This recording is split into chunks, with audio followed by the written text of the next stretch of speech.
Welcome to the Pulse with Peter B. I'm your host, Peter Biancamano. Let's get you to the pulse on everything you need to know. And today's show is brought to you by The Dream Project. You can find out more information about our friends at The Dream Project at the link at the bottom of your screen.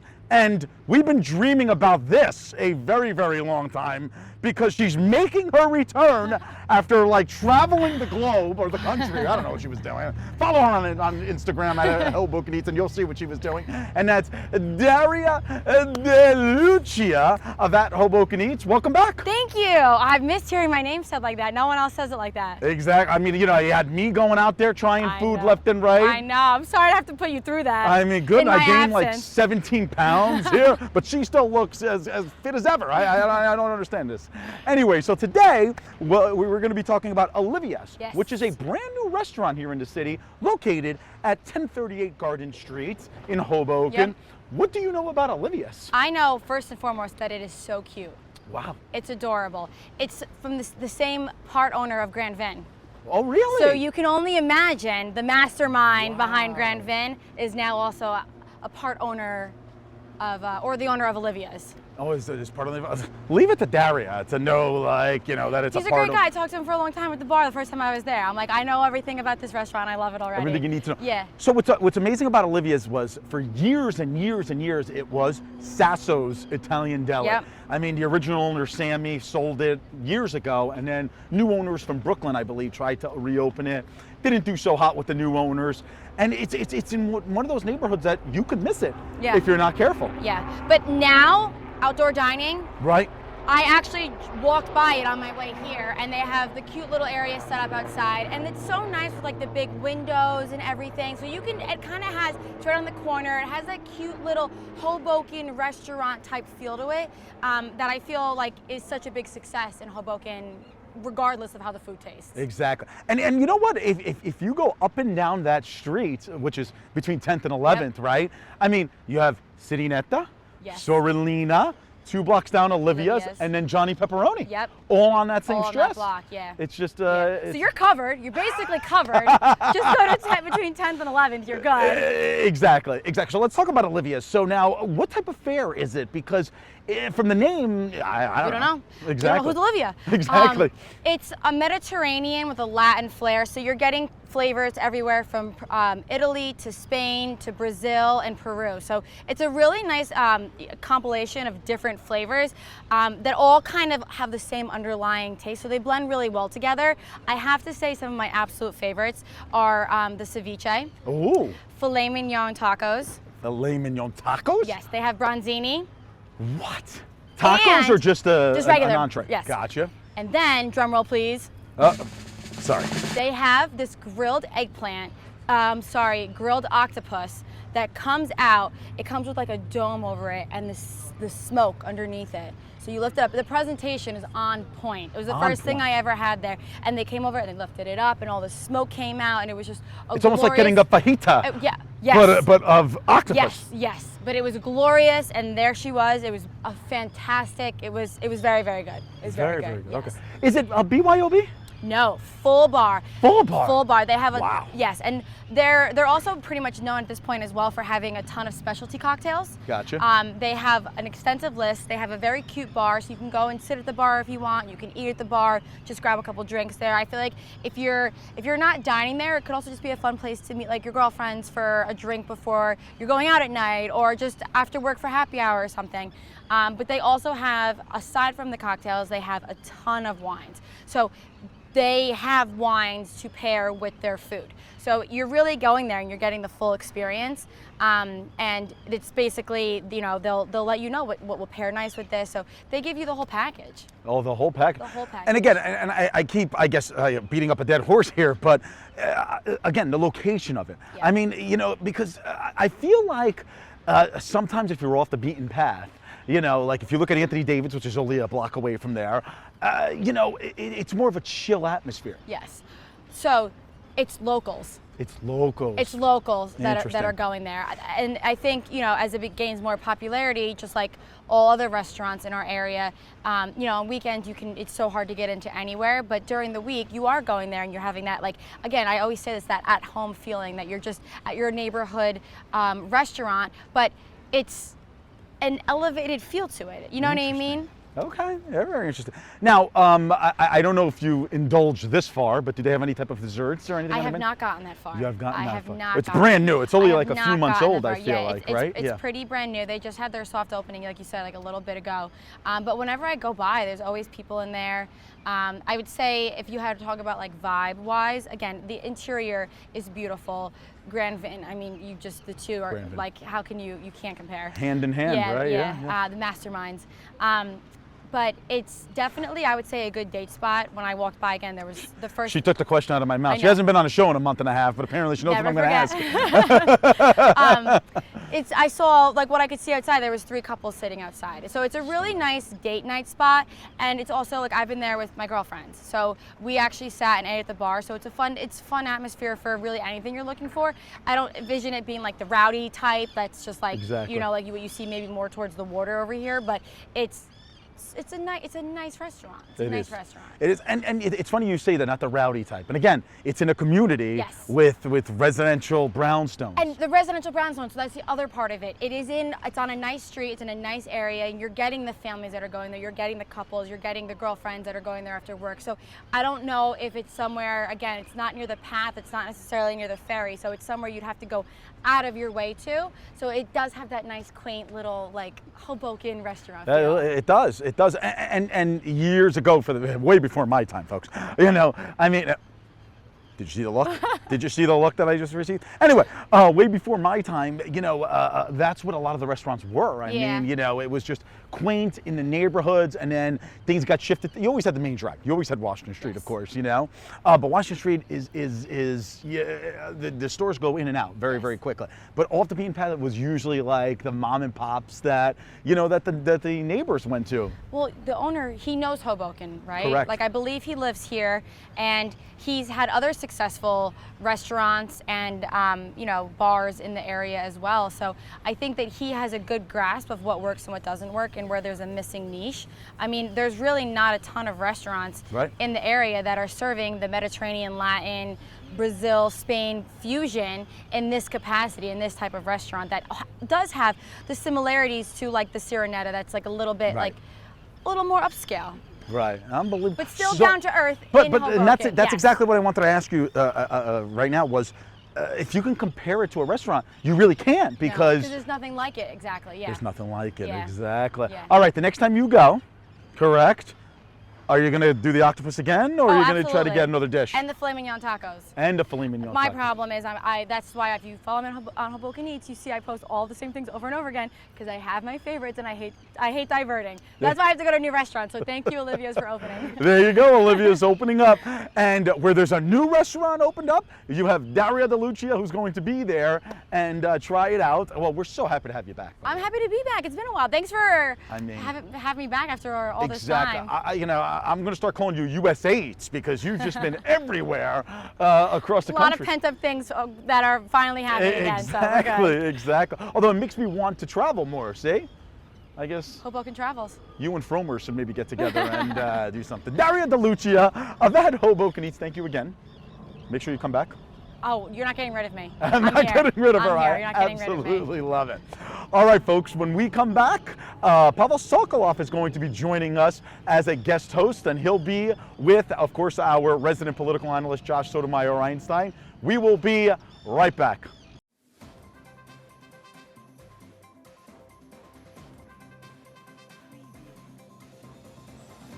Peter Biancamano, your hostess with the mostest of the Pulse with Peter B. Folks, don't forget to go on our Facebook and our Instagram pages by searching The Pulse with Peter B, and like and follow us on each of those platforms. We're constantly updating those pages with previews of each week's segments and cool stories. Also, if you have any questions, feel free to reach out to our email address at thepulsewithpeterb@gmail.com. Welcome back to The Pulse. I'm Pavel Sokolov, your guest host, here with Joshua Einstein Sotomayor, to talk about recent political happenings and goings-on here at Hudson County.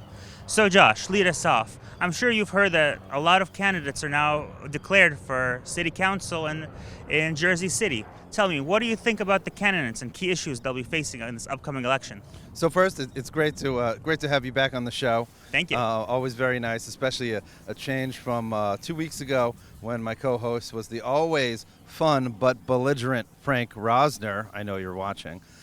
Secondly, in terms of the question you asked, actually, I think it was this past Sunday that candidate for at-large Elvin Dominici or Dominicini, I know I'm butchering your name, I apologize, who's running for at-large in Jersey City, had an event at one of my favorite haunts in Jersey City, the Factory. I know you've been there too. It's a great location. Great location, great Caribbean, Dominican, Hispanic food, wonderful stuff, and great space.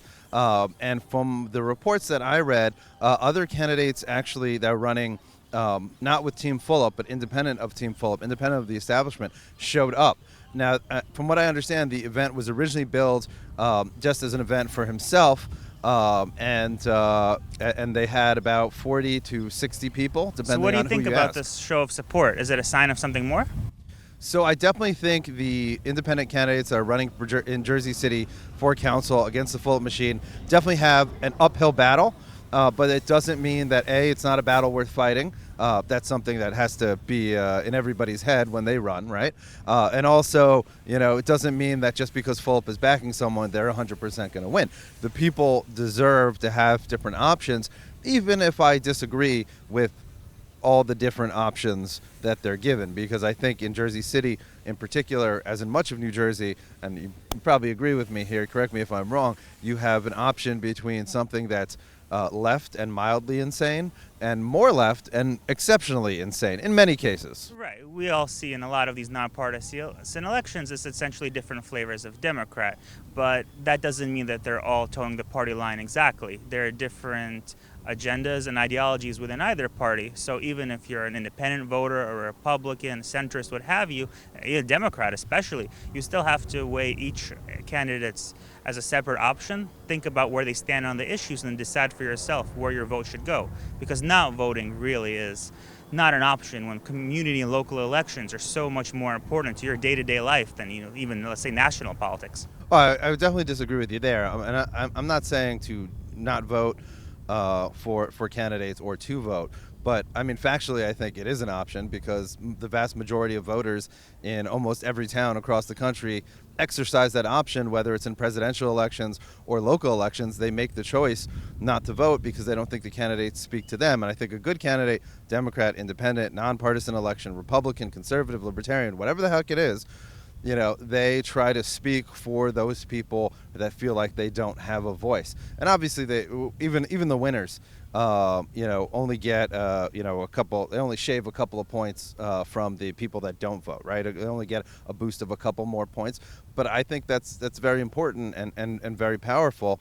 And listen, when it comes to off-brand politics or anti-establishment politics, even though I don't agree with anyone on the left, right, okay, especially locally. I do appreciate, though, and I think maybe you'll agree with me. I do appreciate the people that have the chutzpah, the cojones, the spine to run against the machine and roll those dice. Some of them have more support, some of them have less support, some have more donors, some have less donors.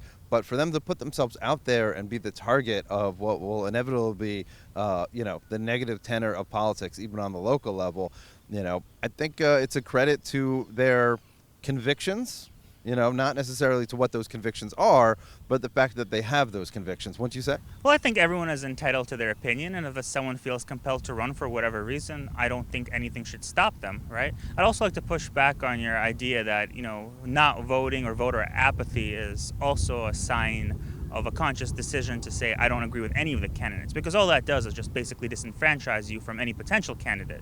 Because if you go and say, well, none of these candidates appeal to me, but we have, let's say, 1,000 voters who feel the same way, how will you make your voice heard if not go and vote?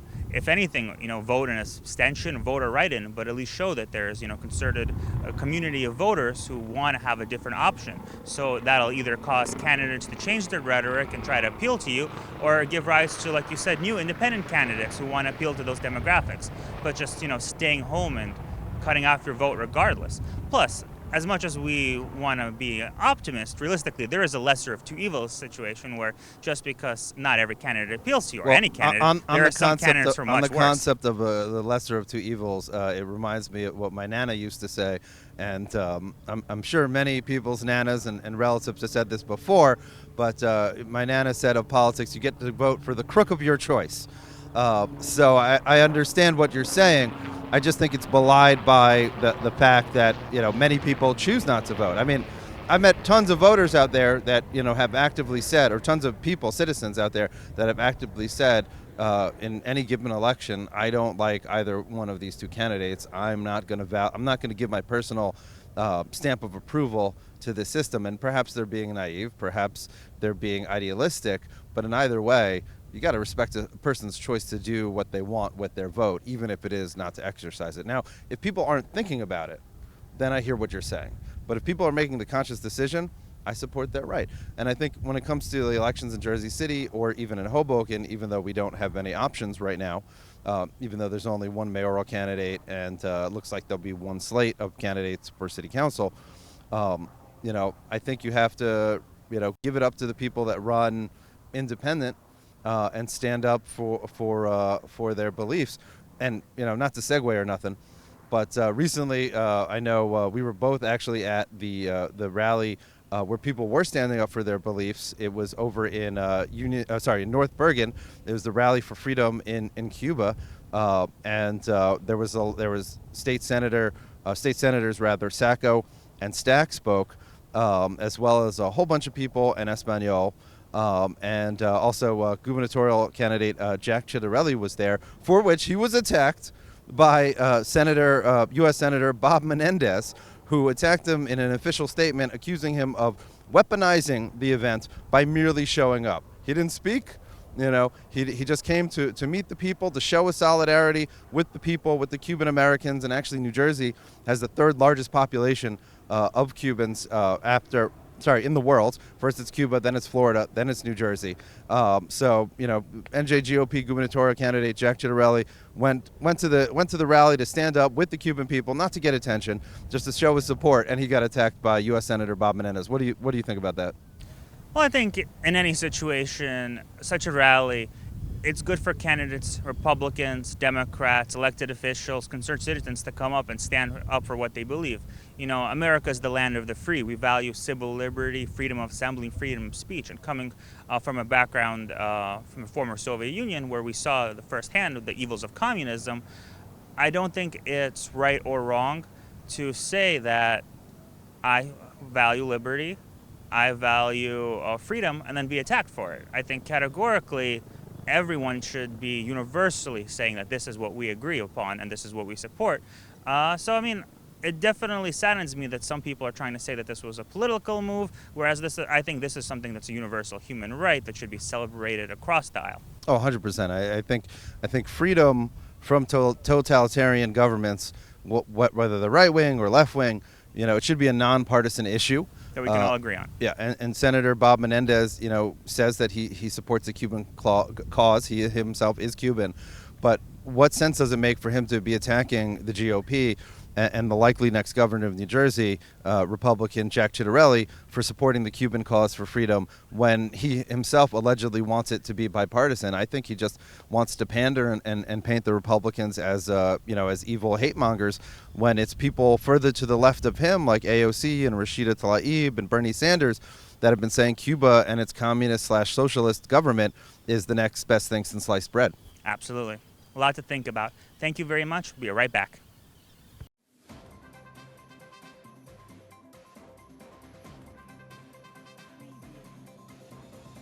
Peter Biancamano back with you. Don't forget to watch us on cable access every Sunday and Monday at 9 a.m. Optimum Channel 18, Files Channel 46, and Comcast Channel 190. Also on Sunday mornings at 9:30 a.m., you can watch our show on our YouTube channel, and you can also binge watch all of our old shows. Who doesn't want to keep watching The Pulse with Peter B? We'll see you there.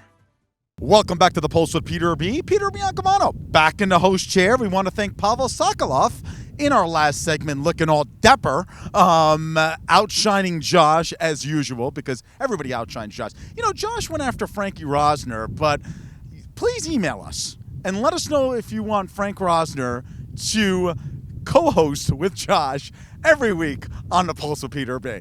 And that's our email address at thepulsewithpeterb@gmail.com.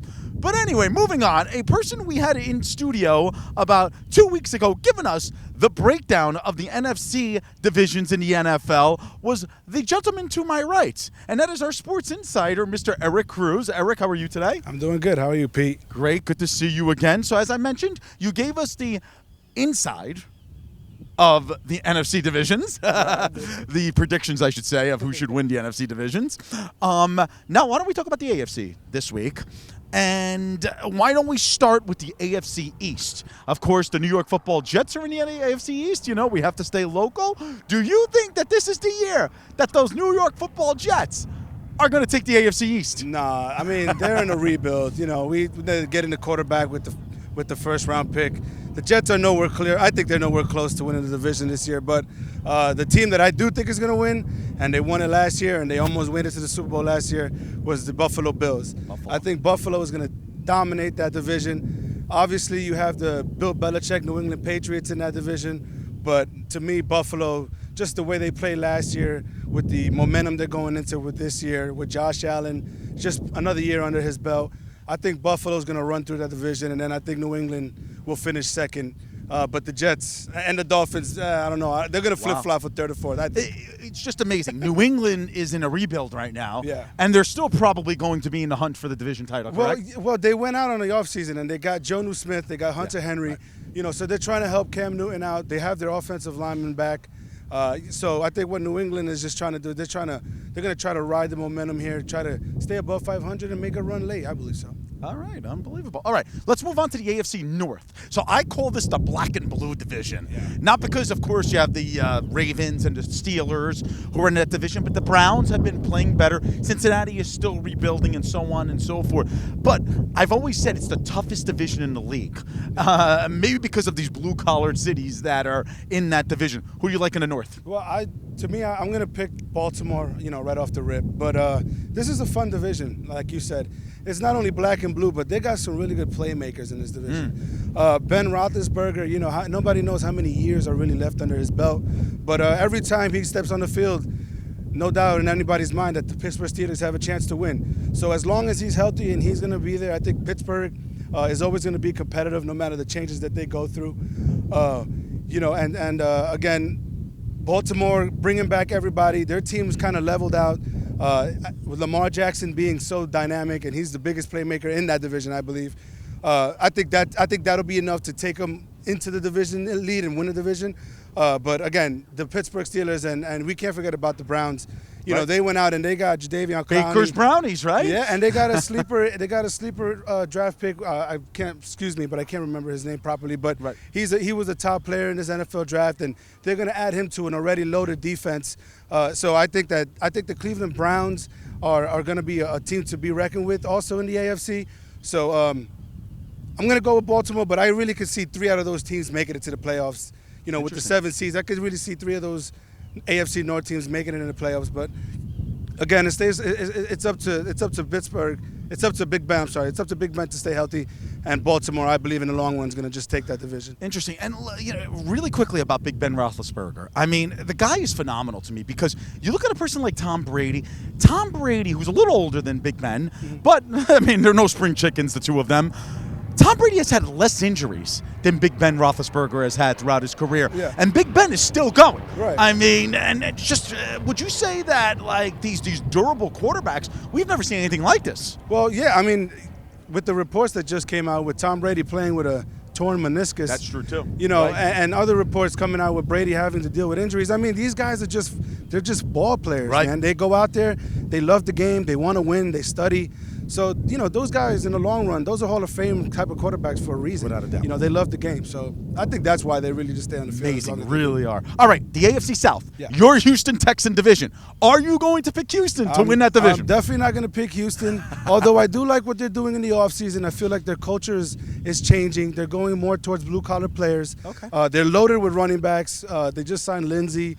Mark Ingram's on the roster. They have a couple guys competing for running back roster spots. But, for me, in the AFC South, it's going to come down to Indianapolis and Tennessee. And Indianapolis is going to take that division in my book. Over Tennessee, wow. Over Tennessee. I think Tennessee, they won the division last year, bringing in Julio Jones. Defensively, I don't think they're there yet. Indianapolis was, I think, with Carson Wentz bringing a new flavor to quarterback. Maybe he can bring some spunk to the offense there and help them get to that division, division lead. And I think Tennessee is going to be right in the book too. But I think Indy's going to be better than Tennessee this year. They're going to take the AFC South, and I think Tennessee will be a playoff team, maybe a wild card team in the end. Interesting. The rebirth of Carson Wentz, you're saying. Maybe. How do you think the Eagles fans would feel if he goes out there and wins the division? They would feel they're Eagle fans. Would have a bad taste in their mouth because you got to remember, this guy, other than Nick Foles winning the Super Bowl, obviously, but Carson Wentz was the leader of that team throughout the whole year before he tore his knee out. So yeah. You got to have some kind of distaste in your mouth if you're an Eagles fan and Carson Wentz takes the Colts to another Super Bowl or something like that. So, I believe in Carson Wentz. I think he'll help Indianapolis get over the hump. And, again, the AFC South with the Titans and the Colts, they're top heavy. And then with the other two teams, with Jaguars and the Texans, they're kind of in a rebuild. So I was going to say, no love for the Jacksonville Jaguars over here. I like what they did with Trevor Lawrence, but again, Urban Meyer going there and another team that's in a rebuild. I don't buy him yet. Just yet. Yeah. Anyway, all right. Final division here, the AFC West, which I feel is always an exciting division, of course, because you have the now Las Vegas Raiders. Right. You have, of course, Patty Mahomes and the Kansas City Chiefs. It's an interesting dynamic in that division because I feel like that division gets better and better every year. But do you think the Chiefs are still the favorites there? Yeah, I absolutely think the Chiefs are the favorite. Obviously, Patrick Mahomes, the best player, the best quarterback in the NFL, in my book, and I'm sure in everybody else's book. But with that guy there, Kansas City, to me, is the best team in the AFC or in the AFC West. And the only competition I really see for them is the LA Chargers. With Justin Herbert coming into his second year. They might be a sleeper team this year. They are a sleeper team. And another sleeper team, and again, this is maybe hypothetical right now, but if the Denver Broncos go out and get a quarterback, I think if they go and make a trade for Deshaun Watson or someone that can come in and take control of the offense, bring it to a little higher level than what Drew Lock did, I think the Denver Broncos can be a sleeper team. So the AFC West, they're full of sleepers, but the Chiefs by far, head over shoulders or head above water. I don't know what I'm trying to say with that. But I think the Chiefs are the best team in the AFC. The best team in the AFC. So that was going to be my next question. Are they the premier team in the AFC? Yeah, absolutely. And then behind them is Buffalo. I mean, I'm going to give Buffalo a lot of love here. They played great defense last year. The special thing about very Buffalo, well coached too. The Buffalo Bills, very well coached. And I can tell you that because of the way they handle teams. Right. If it's a shootout, Buffalo is in the game and they're winning. If it's a low-scoring game or an ugly game, Buffalo, they're going to outplay you. A mid-level scoring game, a late touchdown, Buffalo's done it. So Buffalo going into this year, I think their momentum is so high. And if it's not Kansas City, I think it'll definitely be Buffalo. So they say sorry to interrupt you, they say in sports it's not sometimes the best team, it's the team that works the hardest. Yeah, or the one that gets the breaks. And the one that gets that gets lucky. It's such a talented level. The NFL is so highly talented. The breaks happen too, Exactly. Well, Eric Cruz, thank you so much. Season is right around the corner here. We're going to invite you back, and we'll see how your predictions are doing. Hopefully well. Exactly. We shall see. Thanks for coming on, bud. Thanks, really man. appreciate it.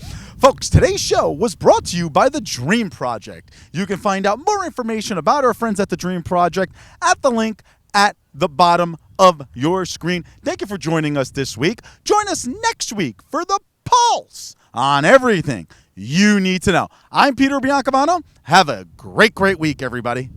The Pulse with Peter B. is a proud partner of Eyes on NJ.